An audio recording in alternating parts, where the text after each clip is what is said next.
Hey everyone, this is a preview of our Patreon exclusive March actual play. This month, Abby and Elliot are going head to head in a game of I Have the High Ground by Jess Levine. I Have the High Ground is a collaborative two-player dueling game of banter, posturing, and capes. Yes, it is exactly as cool as it sounds, and if you want to check it out for yourself, members of our Patreon will also be receiving an exclusive discount code to grab your own copy of I Have the High Ground. To hear the full episode, go to patreon.com/myfirstdungeonpod or follow the link in our show notes below. But for now, enjoy this preview of I Have the High Ground. Hello and welcome to the Dice Pool. Splash. Today, it is just me, Elliot Davis, and my friend, Abby Hepworth. Me! We kicked those losers, Chinook and Brian, to the curb. Well, they got to do their own thing last month, you know? A hot minute after their steamy Starcrust session. Wow. So we figured, in response to their, very sexy, very fun, very cute little story, we would have a cute story of our own. Yeah, and we would fucking duel with our words. Yeah. We are playing today I Have the High Ground by Jess Levine. Yahoo! A collaborative two-player dueling game of banter, posturing, and capes. I love capes. I love a good cape. No capes. No capes. Edna Mode would not approve. In this game, it's all capes all the time. All capes. So yeah, we're going to talk a little bit through the rules because this is our first time playing this game. We're going to build some characters together, and then the niceties are over, and we're going to the battle will begin. Kick each other's ass with words. Yeah. You feel good? I feel great. I feel sassy. Fun fact about Abby Hepworth, known fencer. I fenced in the past for 13 years of my life. Yeah, and there's a lot of fencing language in this game. Which is a large part of why I picked it, because I was so tickled with the fencing references. And hats off to Jess. Hats off. Absolutely know the world of fencing. So, they know their shit. You know your shit. Joke's on you, because I played a lot of Rock, Paper, Scissors World Championship in college, so... Damn! I never got to the World Championship level! You ever done that, though? Where you're in a room full of people? It's great. This is a great icebreaker activity for a room full of people. You can all have this for free. So everybody pairs off and they play rock, paper, scissors. When you lose rock, paper, scissors to that person, you become part of their fan club and follow them around and cheer them on in other games until one person has gained half the room of people and one person has gained the other half being cheered on for a final bracket. Game. That is amazing. We did a version of this at a company offsite once where we did a huge company-wide rock, paper, scissors. And yes, the person I lost to, I was like, you better win the whole thing. I don't lose to losers.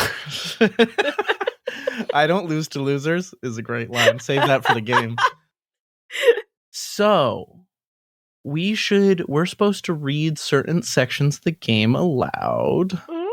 It actually explicitly tells us that if it is your first time playing, that there are sections of the rulebook that you should read aloud while you are doing them so that you can learn and make it easier. And we love learning. Yeah. So it says we should read the turn win bits when they first come up, which will come up when we start playing. Also the resolution bits. And then we're going to turn to page 3 and read the rules summary together. Excellent. Should we tell the people what materials they need or nah? Oh, you want materials to play this game? Why don't you tell the people? Oh, people, do you know what you're going to need for this? You're going to need 2 6-sided die. And then you're going to need 9 I Have the High Ground tokens. And that's total between you and your friend. So you're going to have 2 each of thrust, parry, feint, and penalty, and 1 priority token. If you're playing virtually, then you just need chatbot or what we're doing, which is holding up pieces of paper in front of the camera. Yeah, we will still tell you what they say, though. If you're good. as an audio medium. We're As gonna an have audio you medium. guess based We're gonna have on you what guess happens based on next. based on the narrative. Yeah, Wow. that's the advanced section. So, you want to read this rule summary? I can start, and then we can go back and forth. Yar. All right. I Have the High Ground is a short, collaborative game for 2 players that tells the story of the duel of posture and wit that occurs between 2 people before the battle itself begins. Your game is not an action-packed fight to the death, but a portrayal of the smoldering tension between 2 individuals about to risk their pride, their reputation, or even their lives. Dun, dun. An important part of the game is priority. Priority acts as a tiebreaker. If both players choose the same standard move, the player with priority wins. Priority is exchanged back and forth each turn. The player with the best score on the CAPE rubric on page 9 can choose to begin play with priority, or they can pick their first advantage. And if you go with advantage, your opponent will get priority. I think for priority, I'm going to have a sheet that has it written on it, and I'm just going to flip it over when I don't have it. Oh my god, Elliot, that's what I was going to do. Oh my god, we're so smart. We're so smart. You're like so smart. But you're so smart. Oh my god, you're so smart. But you're so smart. Oh my god, stop. Stop, don't stop. Anyway, this game takes place over a number of turns. Each turn, players select one of the 3 standard moves, thrust, feint, or parry, or once per game, they may select a penalty move. The winner scores a point and consults pages 17 to 19 for an explanation of how their victory affects narration. Of course, with thrust, feint, and parry, thrust beats feint beats parry, parry beats thrust, and then penalty moves are a special act of severe disrespect that you can make once per game, and you roll 2d6 to see if you succeed on a penalty move. All right. So after each round, you will score a point if you are the winner. And at some point, we'll draw your weapon. On the turn that you reach 8 points, your opponent must draw their weapon if they have not already done so. The consequences of drawing a weapon are purely narrative, but should be very tense and dramatic. My stars. Oh, my stars. My pearls. I must clutch them. So the resolution is the end of the game. When somebody reaches 9 points, we'll enter the resolution, and your opponent loses their patience. They strike the first blow, ending the game and beginning the battle which follows. The winner retains the right to block, parry, or dodge that blow. Yeah. So winning in this game means that you piss the other person off so much that they move to violence.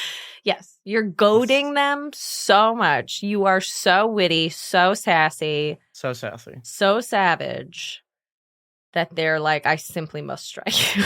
Yeah. And then what happens after that? We decide together as a sort of big dramatic ending. Yeah.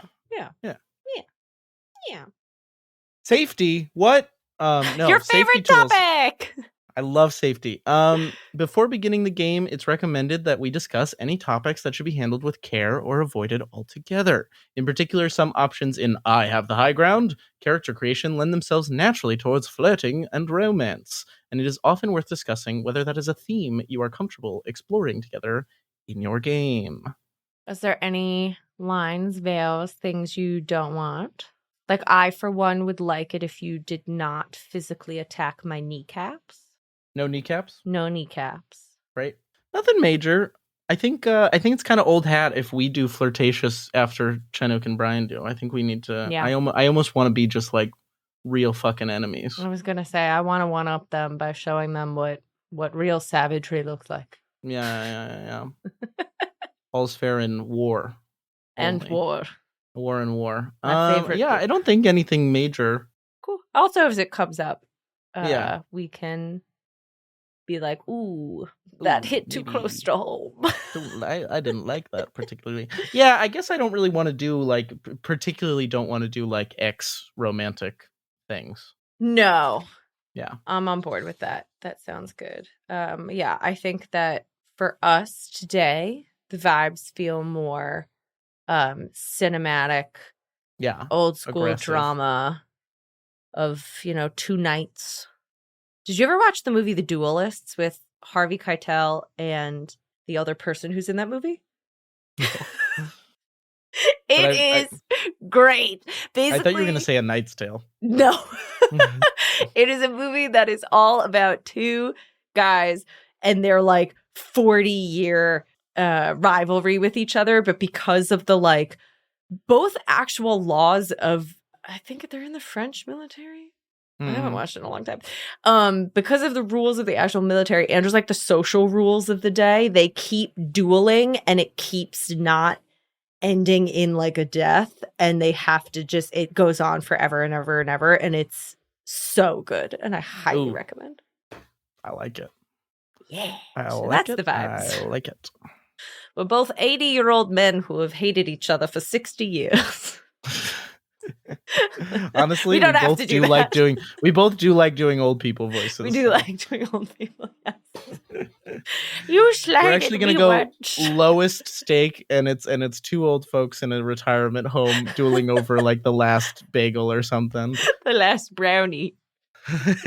They let us have sweets once a month, and you will not take this brownie from me. This might be what we do. I don't hate it. I don't hate it.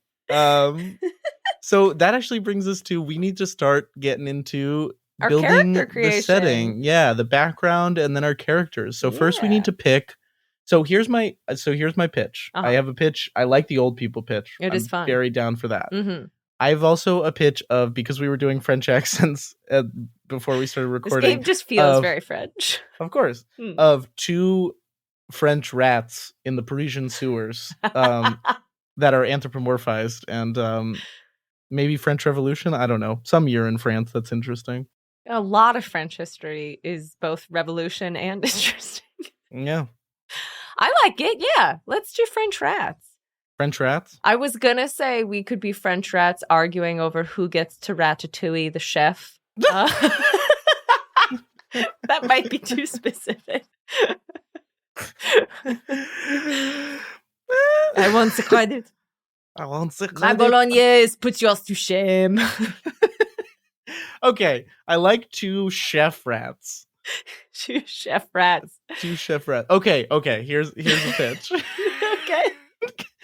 It is post-Ratatouille. In a post-Ratatouille world. In a post-Ratatouille world where rats are now allowed to be chefs. It's a widely accepted practice. There's one opening at Remy's restaurant, and we are two chefs who both want. Who are competing. We both want it. Yeah. We both want it. Okay. I dig it. Yeah? Yeah. This is very open fun. to other thoughts also. No, this is the thought. This is the only thought. Okay, great. One thought. First thought, best thought. Well, first thought was old people duel, but no, but first thought was actually French. First thought was actually just French. Not on mic. If there are any French listeners, I apologize in advance. Oui. And that's all for this preview of this Patreon exclusive actual play. If you like what you heard, head on over to patreon.com/myfirstdungeonpod and become a member of the Dice Pool to get the rest of this episode, a discount code for your very own copy of I Have the High Ground, and over 30 more hours of bonus content, including bonus actual plays and cast talkbacks. We'll see you there. The 80s are over, and you're not kids anymore. Now is a much darker time. Something happened to you and you got touched by the weird, and it made you wild, and it made you powerful. This is the world of The Lost Bay, a suburban gothic RPG. A fever dream set in 1990X and inspired in equal parts by dark fantasy, horror classics, and the 90s indie culture. After years of development, and thanks to the feedback and support of a community of early enthusiasts, The Lost Bay is coming to Kickstarter, featuring a full rulebook and complete setting designed by Eco, kick-ass art by Evangeline Gallagher, killer maps by Strega Wolf Vandenberg, and 6 additional modules by some of the coolest designers in the indie scene. So go right now to thelostbayrpg.com to back this project. That's thelostbayrpg.com.